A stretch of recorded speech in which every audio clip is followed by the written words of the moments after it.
Ghana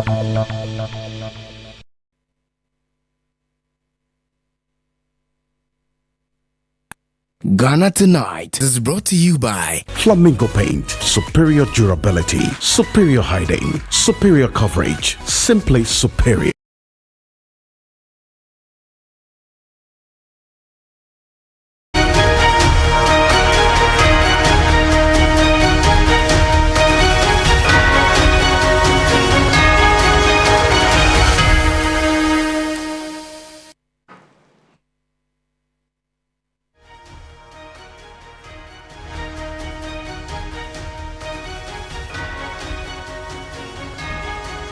It's the beginning of another week. Good evening, welcome. This is Ghana Tonight. We're live from Anisabata Desawe Kanda, also live on TV3 Ghana on Facebook and on DSTV channel 279. We're all across the world on 3news.com. I am Alfred Ocansey. Tonight, Member of Parliament requests information on the investigations into the Z9 helicopter crash, which claimed the lives of 8 gallant Ghanaians, including ministers of state. What is the status of the investigation? That's the question we're asking tonight. Connect with us. Also, a draft cybersecurity amendment bill causes apprehension in some quarters of the general public. But really, what are the issues and at what stage is this bill? We'll speak to a member of the Communication and Information Committee of Parliament. Stay with us here on Ghana Tonight. Also tonight, Chief Executive Officer of the Driver and Vehicle Licensing Authority, DVLA, Julius Nikwe Kote, clashes with Public Accounts Committee Chair. We find out exactly what happened and really why the outburst. Stay with us here on Ghana Tonight. We have this including the controversy over the no long hair in public schools that never seems to go away. So, is there really an issue there? Or we're making something out of nothing, essentially? And what is the end result of this particular resurgence of this debate? And we'll find out exactly what the position of stakeholders really are on this matter as against what the Education Minister himself has said. Let's settle for Ghana Briefs.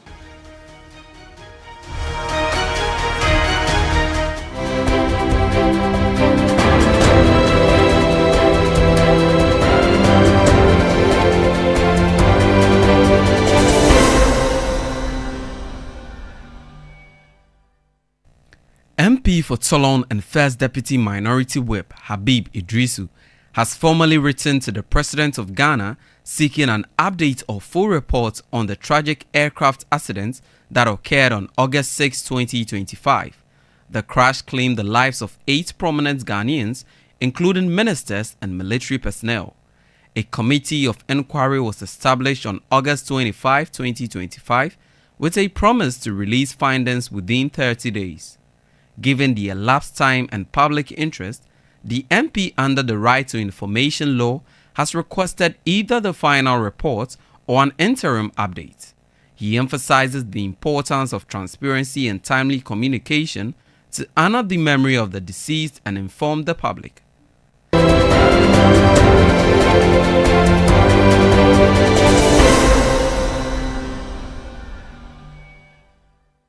3 members of a family, including a 5-year-old boy, have been killed after gunmen attacked their home in Binduri on Sunday, October 26, 2025. 2 others, among them a radio station manager, sustained gunshot wounds and are being treated at a nearby hospital. Meanwhile, the private residence of Binduri MP, Yusuf Mahmoud, has been burned down by unidentified arsonists. Police and military personnel have been deployed to the area to restore calm as investigations continue.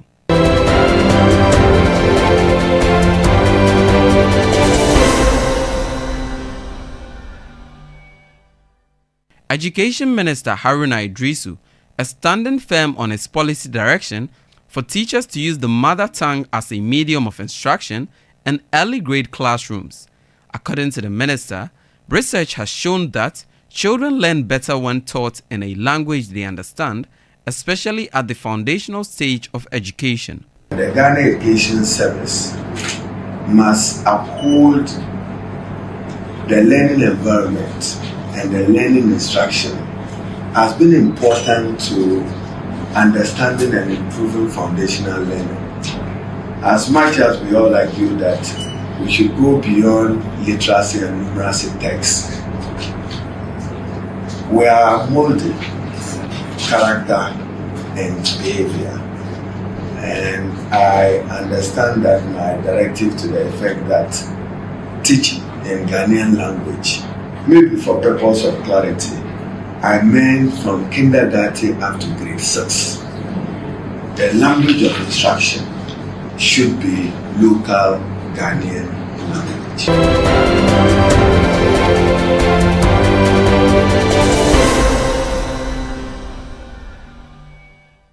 Government has cautioned all ministers of state against announcing new policies or programs without prior cabinet approval. The reminder issued by the Secretary to Cabinet, Professor Kweku Danso-Boafo, highlights growing instances where some ministers publicly introduce initiatives that have not been reviewed or approved by Cabinet. The directive mandates that all proposed policies and legislative initiatives be submitted to the Cabinet Secretariat for proper consideration before public disclosure.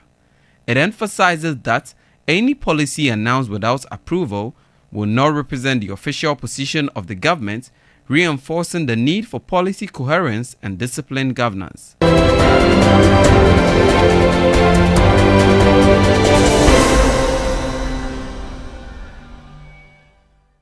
Government expert Professor Bafo Ajimandua has chastised persons who fail to verify before enrolling and undertaking doctoral programs at certain institutions of higher learning. He urged the Ghana Tertiary Education Commission to continue sanitizing the space because it has now become a money-making scheme for most institutions in the Western world. The fact that we have used your title for 10 years illegitimately, and now it is discovered that you didn't deserve that title, all you do is drop it. Because you, as a person, if you have integrity and honor, you will verify whoever gave you the award. You don't enroll in an institution that is not accredited. Because people think it's the easy way to do things in a year or two that others take 8 or 7 years to do. But that is shortcut.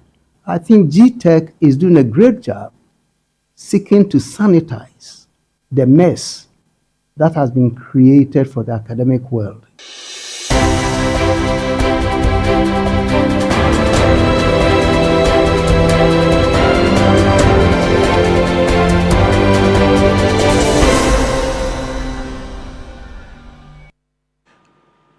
This morning is on 3news.com. Make some time and visit 3news.com. This is Ghana Tonight.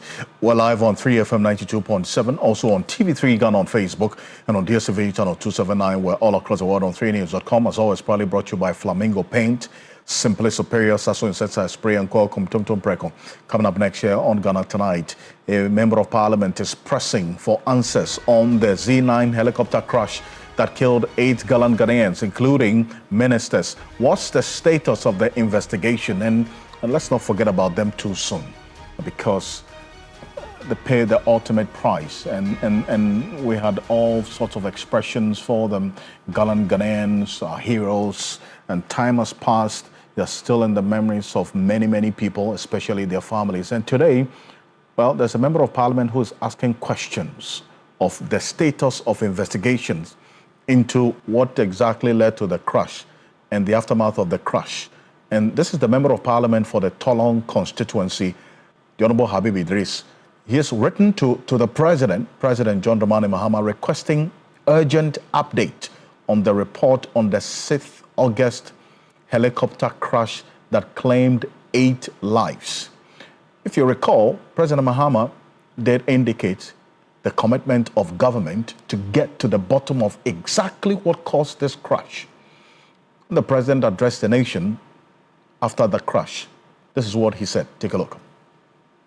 We mourn. Questions about the cause of this tragedy are only natural and important. And I want to assure the families and the nation that the Ghana Armed Forces has initiated a full and transparent investigation into the circumstances of this crash. An investigative board of inquiry has been set up to investigate the cause of the crash, The flight data and cockpit voice recorders have both been retrieved.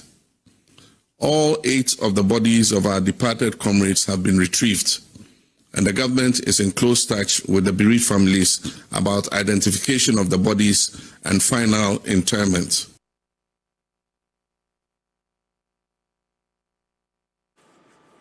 So that was the president, just less than 24 hours after this crash that claimed 8 Ghanaians, including ministers of state, 7 ministers of state.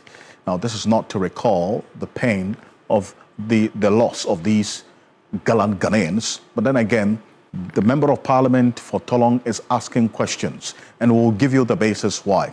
And this is it. He says that on 25th of August 2025, a committee of inquiry was established to investigate the circumstances surrounding the accident, and the public was informed that the findings would be shared within 30 days. Now, he goes on to say, based on this particular outcome and what was earlier communicated, because of this particular 30 days period that was communicated, he stated that there are some answers that need to be given. And we'll tell you why. This is it. The Ministry of Defense, and this was a statement that was issued by the acting Minister of Defense, that is Dr. Kasiela Tuforsen, on the 25th of August. So you see that Habib Idris is referring to this statement that was issued by Dr. Kasiela Tuforsen on the 25th of August 2025, that the Ministry of Defense informs the public that the investigations board established to inquire into the recent Z9 helicopter crash has formally commenced its work. That the board is chaired by the National Security Coordinator, with membership drawn from the Ghana Air Force and the Aircraft Accident and Incident Investigation and Prevention Bureau of the Ghana Civil Aviation Authority.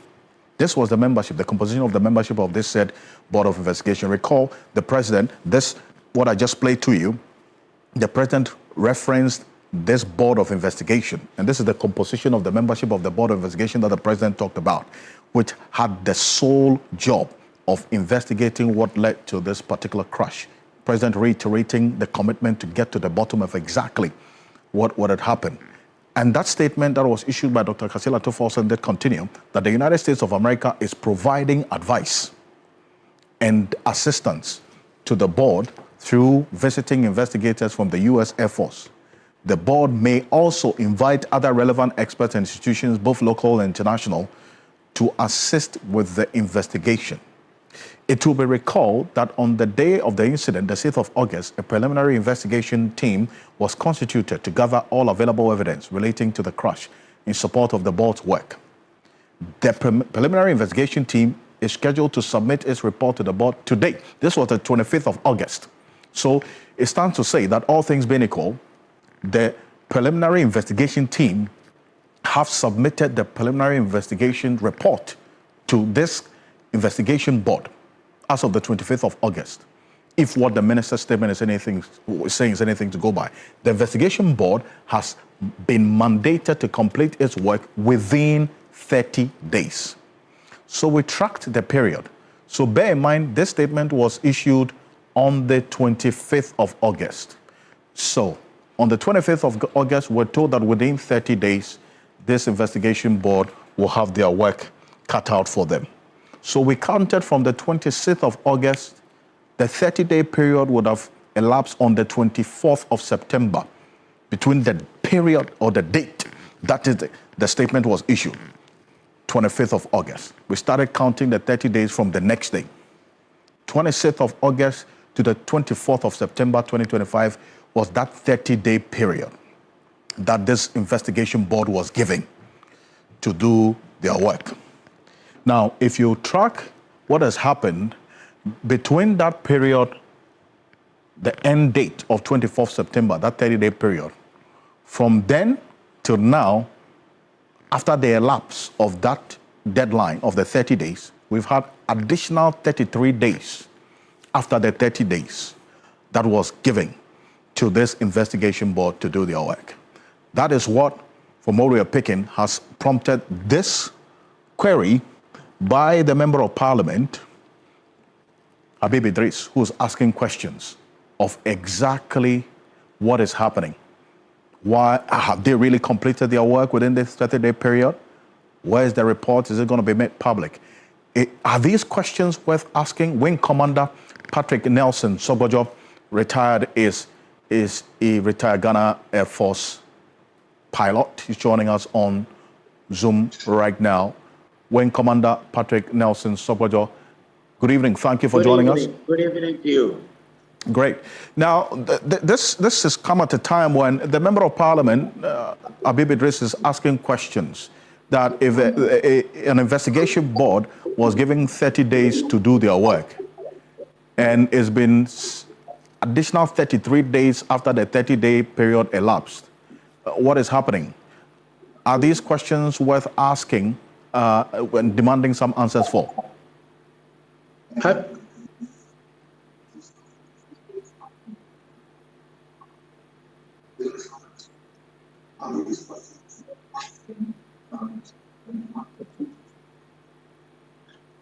Well, there may be, good evening to you and your listeners. It might be important to ask these questions. But then, you see, when you go to a board of inquiry, a special aircraft incident, can you hear me? I can hear you clearly. Yeah. You know, aircraft investigation is not like a vehicle crash. It's very elaborate. Yeah, it's quite elaborate. I will only plead that. Yes, I can hear you clearly, please. Yes. I will just ask compatriots and the country to be patient. I see. Because quite recently, there was a similar helicopter crash in the United States. Yes, I can hear you. Commander, if you can listen to me and not watch the television. Yeah, I heard about the question the parliamentarian raised. Please don't let's bring in timelines. I see. But the reason why he is referencing timelines is because the Defense Ministry's statement actually had a timeline for the work of the investigation board, 30 days. It is virtually impossible for anyone to impose timelines on aircraft crash investigations. Let the search and rescue or the board of inquiry come out with findings.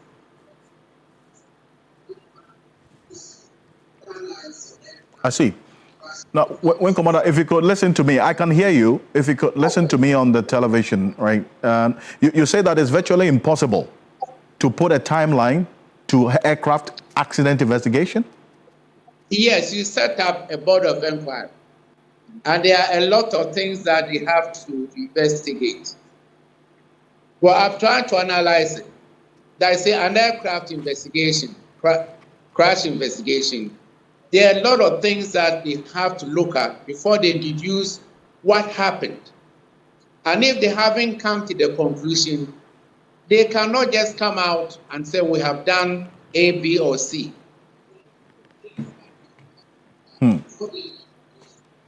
So for you, a deadline, this 30-day period shouldn't have even come up at all in this statement that was issued? No, it shouldn't. And I'm giving you an example. Quite recently, a U.S. Air Force helicopter crashed into a jetliner in New York, and 78 people died. I see. Because the wording of this statement was quite clear, and we'll put it on the screen right now because it indicated, and this is what the acting defense minister said in this statement that was issued on the 25th of August, that, quote, the investigation board has been mandated to complete its work within 30 days. That was... Well, then I'm saying that the defense minister is not a technocrat on aircraft investigation. He just announced that it is established. But the experts will go in and find out exactly what happened. At least in order to answer this question of concern, would you recommend an update, sort of, that so as to... Yes. I was just trying to give you an example. of... I can hear you, Commander. Yeah, I will just give you an example where the United States, with all their scientific means, recently a helicopter ran into a jet airliner and killed 78 people. It took only about 3 months for the board of inquiry to finish their work and then send it to the operator, because the information which they come out is not public notice, it's classified information. And it to go to the operator, and most of the time, board of inquiries are made to learn from what happened. Then the government or defense will decide what to tell the public. It is not public notice. Well, but Sister, I think you've been quite clear that there is no way a time period can be put on aircraft investigation, aircraft crash investigations. Well, when the board of inquiry is investigating and they have not reported to you, you can mandate them to a timeline. But I mean, with your experience, I mean, looking at this statement and the 30-day timeline was given, what could have informed this part of it? Because this is a statement coming from the acting defense minister. Obviously, he would have not been acting on his own. He would have had some advice. The defense minister is a politician and a head.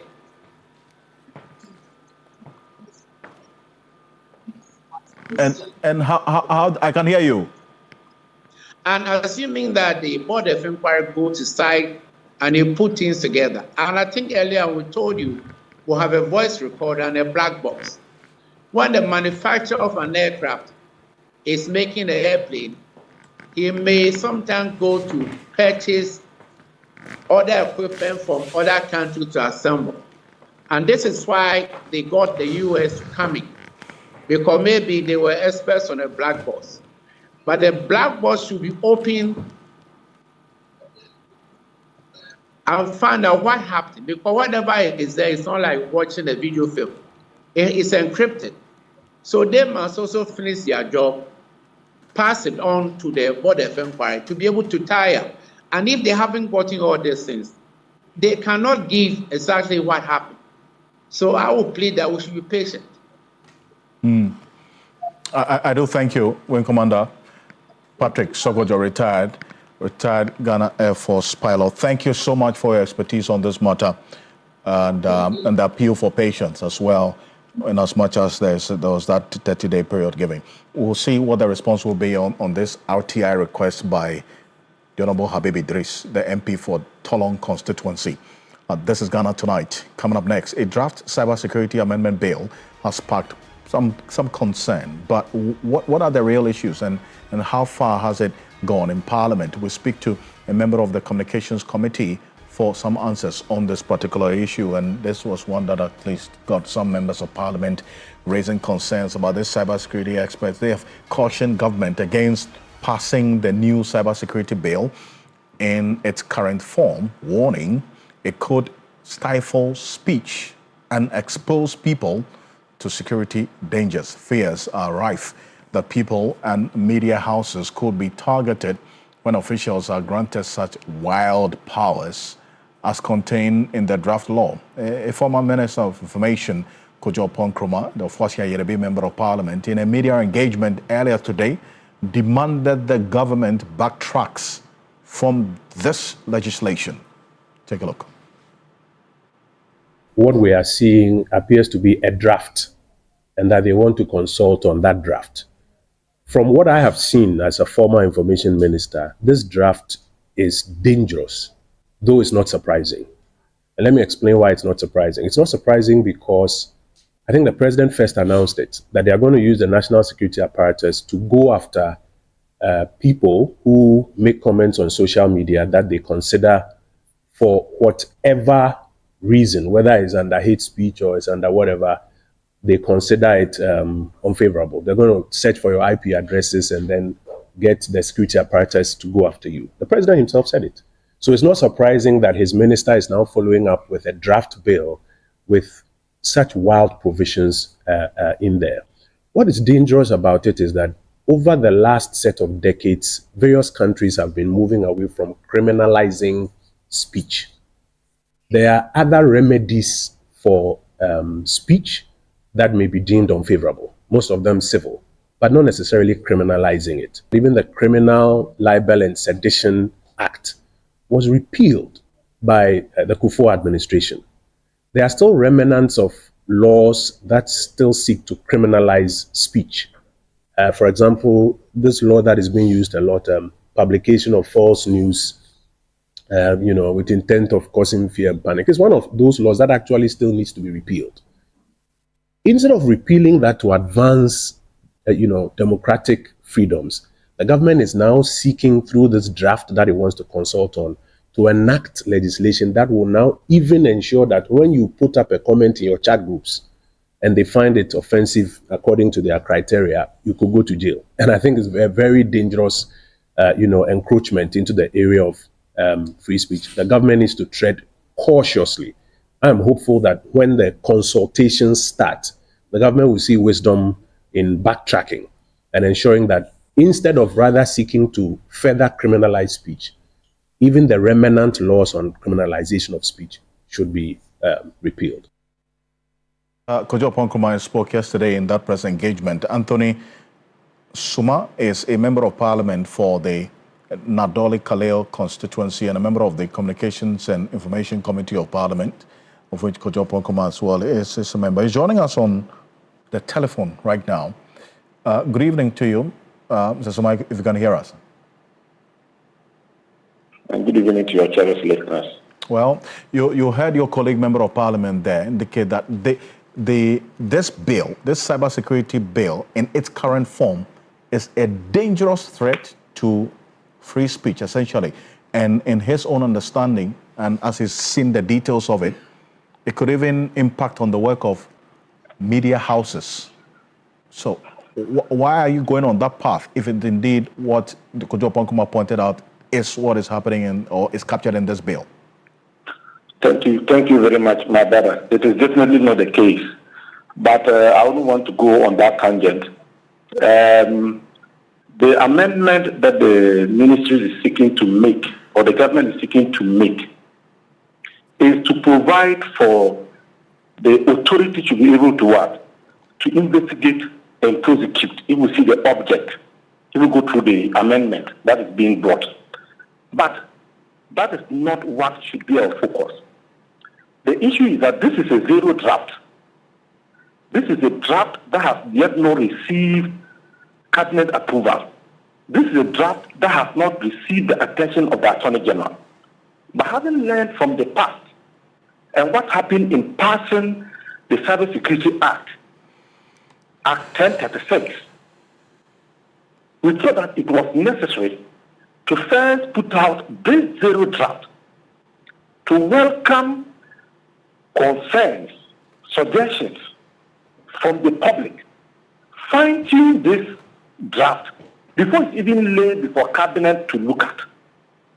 So I think that is what we should be looking at. In fact, this is a commendable step, and we should commend the ministry and the authority and the agency for putting out this zero draft to get suggestions from the public, the experts in the field, media houses, individuals who have concerns. Right. Well, I think that's what Kojo Ponkomai has just done. He's raised his concerns, which he thinks should be considered in the consultation process. So it will give me the opportunity. So I think that this is a more transparent process. A departure from what we witnessed in passing the act, such that act never came to public until it was laid in the House and referred to the Communications Committee. The Communications Committee, they never had the opportunity to look at the act. Right. This time around, it has been put in the public. We are welcoming all suggestions, and you are quite familiar with the process of legislation as provided for in Federal Article 106 of the Constitution, if I'm right. Right. So this is just to get people to bring their input before it even goes to cabinet, before the Attorney General looks at it. So we welcome all the concerns. I've had the opportunity to speak to some of these concerns. Look, I am telling you that we'll go through a process. This will go through 2-3 other processes before it comes to Parliament. And when it comes to Parliament, it will refer to a committee. Individuals will have the opportunity to submit memoranda, to appear before the committee and make their reservations about some of these provisions known. It will still come for a debate in the House, which will be public. We will go clause by clause again. That is the consideration stage. So if there are such concerns, there's an opportunity to deal with them through any of these processes. So I think it's early days yet. Well, because you talk about the fact that this is at the draft stage, and obviously you're going to solicit the views of and concerns of the public before it goes through a process and submitted to cabinet, parliament to go through the process of debate after a number of processes and then the readings before even if it's going to be passed. So you would want to consider the issues Kojo Pongoma has raised as one of the concerns as well that you should be taking cognizance of, is it not? Very well, my brother. Without going into the content and the merits of the bill and the concerns, I think that the position of Kojo Pongoma should be welcomed. My brother Kabiru, Dr. Kabiru also made some concerns. It should be welcomed. We will take it through the process. And to verify, in fact, we are going to go through a very thorough process. So we'll be able to establish whether these provisions are actually against free speech. Because we have a mandate. And the Constitution guarantees free speech. So the committee will not sit aloof and allow legislation to go through that would guard free speech. No. So we'll go through a thorough process. And that's how we are welcome. In fact, it's not only Kojo Pongoma alone or Dr. Kabiru. If you see social media, if you watch social media, there are a lot of concerns about provisions such as the authority having the powers of the police, the authority being able to freeze assets, the authority being able, a couple of acts. But I can assure you, I just don't want to go into the merits, the content of the act. But I can assure you that there are safeguards. There are safeguards provided in this amendment, though at the zero draft stage, to deal with some of these concerns. But when we get there, we'll cross the bridge. Right. And but concerns of the public, the experts in the fold, and everyone are welcome. And we will welcome them, fine-tune the bill before it's even put before cabinet for consideration and later to be submitted to the House. Fair enough. So Thank it's you. fine. We do not begrudge them for the position they hold. I think that they are playing their role as a mandatory and then a check on government. That's as it will be, or as it should be. In the coming days, we'll see how this particular issue will play out because it's at the draft stage. We'll keep an eye on it as well and how it eventually shapes up to address the concerns that Kojo Pongoma and others, as a matter of fact, others have raised. Anthony Suma is Member of Parliament for Nadole Kaleo. Thank you for joining us here on Ghana Tonight. Coming up next, let's still stay a bit further in Parliament because there was heated exchanges. The DVLA boss, that's the Driver Vehicle Licensing Authority boss, Julius Nikwe Kote, had that experience of a clash with the committee chair of the Public Accounts Committee, Abdon Sassari. Earlier today, the Public Accounts Committee chair and the DVLA Chief Executive Officer clashed over data privacy in digital number plate rollout. Now, this confrontation stemmed from concerns raised by the Public Accounts Committee chair about privacy and data protection under the DVLA and this digitization drive or the initiative. Now, I want to take a look at this video, which captures exactly what happened between the two earlier today. You said it's going to come with a lot of security details. Yes. Now I'm asking that a number plate, let's say Rankin's number plate, you're saying that it will be equipped with security features such that if the police should scan, they'll know that truly it belongs to Rankin. Yeah. So what, because in putting out somebody's security out there, someone, a bad person can also get hold of that. So that is why I'm asking, what kind of information are you going to put? Thank you. Yeah. Thank you, Chair. We have data protection law, so we'll be compliant with that law. Currently, what we have is just going to be the same form, but now in a digitalized form, not going to be the paper form anymore. So we are not going to move away from the information. And it's not going to have the user's surname on the number plates? It depends on what the law says. We'll go by. You don't tell me depends on what the law says. You are doing it, so you should be able to tell us that the law says ABC. I'm asking you a specific question. Is it going to have the user's surname on the number plates? We don't put names on number plates.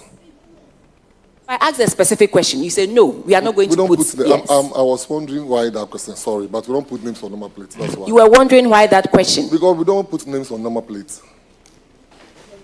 What are you telling me? People pay to have their names on number plates, and you sit here as a DVLA boss. You tell me you don't put numbers on number plates. Haven't you seen specialized numbers with people's surnames and personalized names on number plates? For yes or no, please. Yes. So why are you telling me you don't put names on number plates? So I can explain that. Not that you can explain that. You don't expect me to ask you that question. That is what you said. You don't expect me to ask you that question because people do not put their number plates, their names on their number plates. That is a blatant lie. You have people who pay for specialized number plates and they have their surname. I'm asking you, you just mentioned that there are going to be security features. And I'm asking, is that going to include people's names on that plate? And I said, you don't expect me to ask you that question. Are you not the DVLA boss? So that's what happened earlier today. In fact, that generated some reaction amongst our viewers, even tonight on Facebook, on why this, this back and forth, and also the kind of posturing that has also been referenced to the board chair, that's the chair of the Public Accounts Committee. Now, we want to understand, we were not in the room, okay? Something else might have happened that we did not capture. So let's go to one of the two who was involved in what you just saw right now. Julius Nikwe Kote is the Chief Executive Officer of the Driver and Vehicle Licensing Authority, DVLA. Mr. Kote, good evening. Thank you for joining us. Hello, Mr. Kote, can you hear us? Yeah, I can hear you. Good evening, Mr. Ocansey. How are you doing? I'm well, thank you. Thank you for asking. I don't know if you're well after the encounter with the chair of the Public Accounts Committee. How are you doing tonight? I'm fine. I mean, let me say a very good evening to all cherished viewers.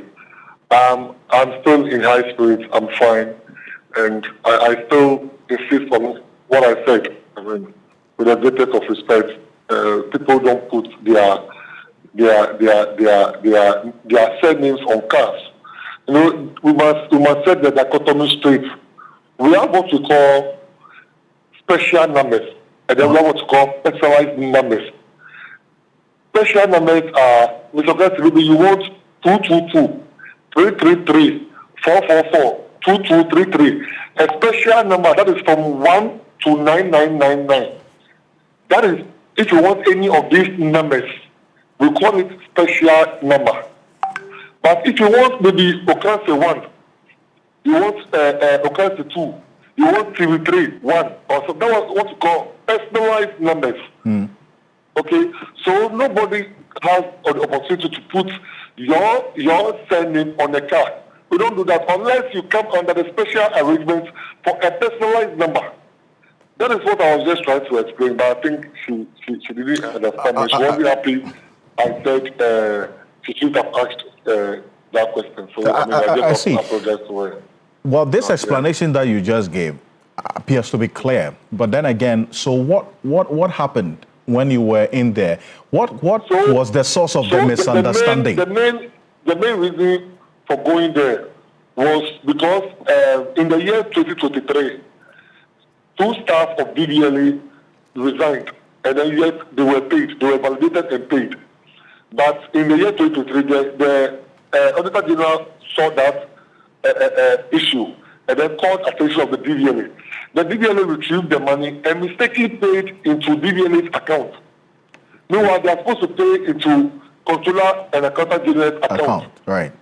Okay, so they paid to, then they had to write to send the money back to the Controller and Accountant General's account.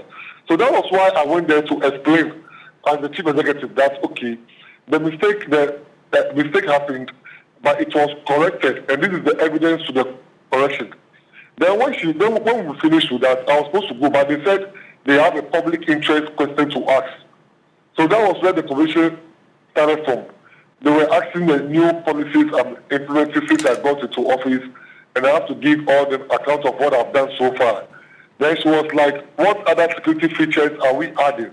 And I will say that it is RFID chip embedded number plate that we are coming to introduce, and to prevent smuggling of cars, to prevent people just go by the roadside and emboss plates and put it on it, and it will help the security system. So then she was asking me the security system, the security, I'm asking what information is going to be attached to the security. And I was like, we have data protection. So we are going to go strictly by the data protection. And she was like, no, people put their names and other things on cards. And they are sending on cards. And I said, no, I wasn't expecting her to say that to me, because she claimed earlier that she understands the difference between personalized and special numbers. Well, yes, so she referenced that. She referenced that. Yes. The question she asked you is, haven't you seen people's surnames on their number plates, their customized number plates? Because if you come to DVLA right now and you say I should do Ocansey because Ocansey is your surname, we'll do it for you on the basis that it is a personalized number you are dealing with, not because it is your surname, right? But because it is a personalized number. So I am using my institutional term to explain to her. That is all. Because if I say my name is Kote, if I tell her I want Kote one, even though it is my surname, it is a personalized number. It is not necessarily my surname that I will write, because the law even says that personalized identification number. PIN, that is how we call it. I see, but then again, yes. So yes, normally you wouldn't put people's surnames on number plates unless it is upon request, personalized. So yes, it is on request. We don't put, and you know, even if the name is more than 6 alphabets, it cannot go on the number because we deal with 6 alphabets. It is now that we are amended the law to, from next year, we'll start dealing with 10 alphabets. If the name is 10. So even if you want your surname to be, and the surname is ABU, still, we will refer to it as a personalized identification number, not as your surname. Because that is what the law provides that we should do. It is personalized identification number. So surname has nothing to do with what we do on, with regards to writing of names on our plate. That is all I wanted to explain to her. But maybe my approach, the way I said, you should have asked me that question. She wasn't happy with that. So I sincerely have to withdraw and just move on. Well, but, I'm in high spirits. I'm not going to be down at all with this. I'm in high spirits. At least in the end, some clarity was brought to bear on this matter. Yeah. Oh, after we went out, and she was like, "Oh, her mother is a girl," and then when she sees guys who are performing, she wants to give them the platform to be able to, express themselves more. That is why it's happening like that. And after her mother is even a relative, because her mother is Adi, and I'm also equal. So we are for the same family. But I see. After the spot we saw on TV, you found out you were relatives. She came out with us to come and talk to my minister and myself. That's all. She wanted to offer me the platform to be able to explain myself to the public. Oh really? But I said to her, I'm sorry if she didn't understand what I said to her. It's interesting. So now your relatives, you found out you are related. After this interesting encounter. In a way, because the MP for the radio is my senior brother, and that is a cousin to the lady, to the woman. Apparently, this is the first time I didn't even know her under international government. I was told she was the deputy minister of finance. I didn't even know her sincerely. What an interesting way to find out your family relation. But anyway, thank you. Thank you. Anyway, thank you. That's the CEO of the Driver and Vehicle Licensing Authority talking to us there. That's not clarity to everything that led to that back and forth that we saw earlier today. This video you saw is on TV3 Ghana on Facebook, so you can go there and go and check it out if you missed it. But coming up next, the National Council of Parent Teachers Association backs government policy on no long hair in public schools. This has come up again. Stay with us. We'll be back shortly.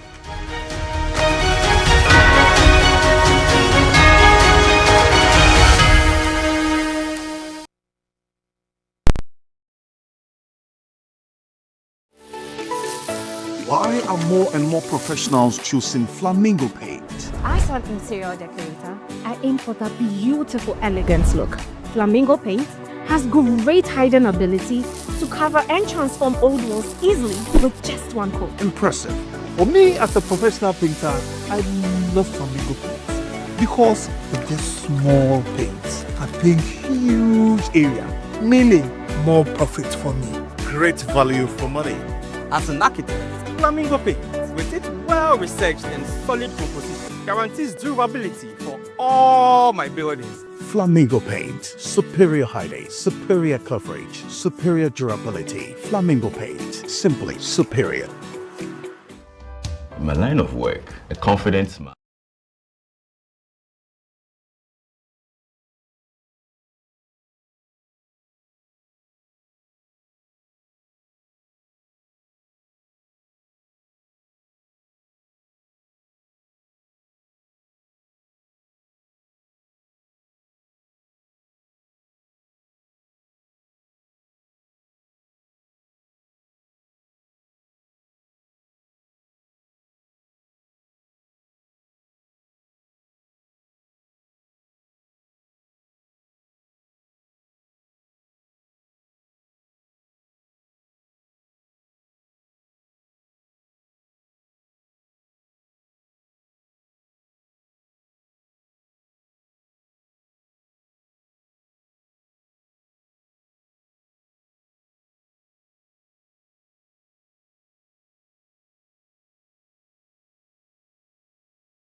Welcome back. This is Ghana Tonight. The National Council of Parent Teachers Associations is wholeheartedly backing the Minister for Education, Haruna Iddrisu, on his stance on strict enforcement of code of conduct for students, especially on issues of discipline and dressing.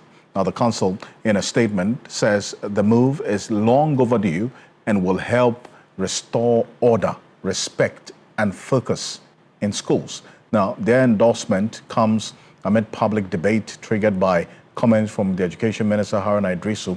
I want us to recall exactly what the Education Minister said on this matter. Take a look. An ongoing debate in social media about haircuts and size and length of hair in secondary schools. We will not tolerate it today, we will not tolerate it tomorrow, and so long as we are molding character. If we give in to hair today, tomorrow it will be shoes, and the next day it will be the way they dress. Therefore, as part of our disciplinary measures, headmasters and GES, you are accordingly empowered to take full control of how students behave on your campuses. So anybody who thinks that your child will walk into any institution of learning as if that child, forgive my words, was to attend a beauty contest, the school environment is not for that purpose and not that for that purpose, and we will not tolerate that as an institution. There is a lot of growing indiscipline in our schools, some even with teachers abusing learners. We would not accept that. We would apply heavy sanctions to any teacher who wants to take advantage of a learner. And to the students. Well, the Haruna Iddrisu was quite emphatic there. But Raphael, Kofi Gapson is the General Secretary of the PTA National Council. He's joining us. Mr. Gapson, good evening. Hello, can you hear us?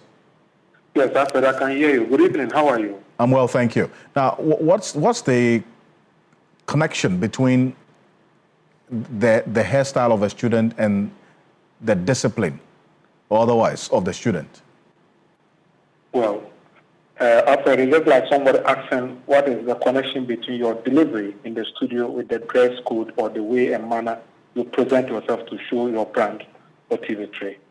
There's a lot to do with that. What we are saying is that a child is always a child. An adult is an adult. So when a student behaves like an adult, it creates problems at the pre-tertiary level.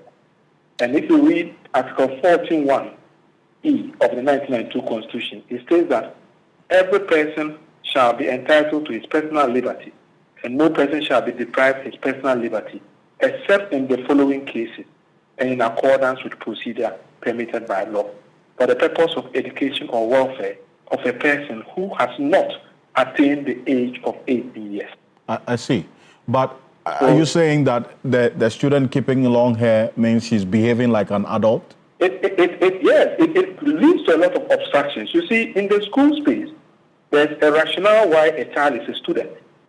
For instance, if we allow every child to dress anyhow or keep any type of hairstyle, the burden on us as parents, we cannot even manage it. I see. Because the child is under our care and custody. And if we allow students, there's no equality and inclusivity in terms of the type of dress code or the type of hairstyle they keep or the type of nails they keep, and we allow students to behave like adults in a school setting, ordinarily, the school will lose its long-tested, tried-tested values in the school that has been able to make sure that the school has a very conducive school climate for effective teaching. I see, but if the logic of your argument is anything to go by, and I permit that, that you hold the view, but then again, we've seen the short hair of female students in the senior high schools over the period. And we're also seeing the growing indiscipline in the senior high schools, even though they have the short hair. So how then does this argument legitimize your claim that, if they keep a long hair, it would expose them and make them indisciplined. When we are seeing a growing rise, in fact, a worrying increase in the indiscipline amongst students in the senior high schools who have short hair, by the way. Alfred, the truth of the matter is that those schools that we see those cultures are those schools that they've not been able to stand by those time-tested values which has made the school carve a niche for itself. Well, which has nothing to do with their hair, isn't it? The minister was speaking at Mauli Senior High School, which was celebrating its 75th anniversary. I don't know the last time I heard about these kind of issues in such schools. So what are you saying about the other schools? Most of these stories, you hear them from schools that we think that we can allow the students to do anything and go away with it. And these are the things that was not part of our training and orientation. And that is not what has made us what we are today. Are you saying that some of the schools were saying this action happened, the authorities are not doing their work well, that's why the students get indisciplined? I'm not the one saying. The data out there speaks for itself. No, that's what you're suggesting, isn't it? I'm saying I'm not the one saying. The data out there speaks for itself. No, but if short hair is synonymous to good character, then those of us with no hair... I have not said in all entirety short hair is synonymous to good character. But I'm saying that sometimes your appearance shows how people also see you. For instance, when there's a swoop in a place and they just bump into people and people dress in a certain way, it portrays certain mindset of even about criminality, which doesn't speak volumes about it. And the minister was not only speaking specifically to hairstyle, he was speaking about discipline and dress codes in schools. Yes. So we should look at it holistically and not do picking and choosing. Yeah, well, I was focusing on the hairstyle bit, which you say that it has everything to do with the discipline of the child. I'm saying that in the school. Hairstyle contributes significantly to dressing. When we say hairstyle, there is a way students must dress, and there's a way students must keep their hair. Mm-hmm. If they go out of bounds, it speaks volumes about them in terms of character development and formation. So, and how people see them outside. If you keep a long hair, then you're seen as what? I said, I'm not the one saying it. We all know that the society that we find ourselves, appearance sometimes are deceptive, but appearance sometimes also speaks volumes about the kind of person or the kind of mindset people see about you as a person. True. That's what I'm saying, that yes, it is true. But then again, so in that vein, if a student keeps a long hair, then what does that how does that impact on her appearance? How does that impact on her appearance? Yes.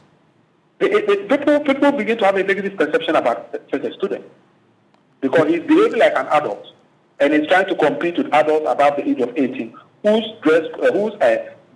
decides the type of hair to keep. And a student cannot take that decision on his own because he's under training and then proper career upbringing to model him for a future. So this is a matter that your council will have to work with parents on.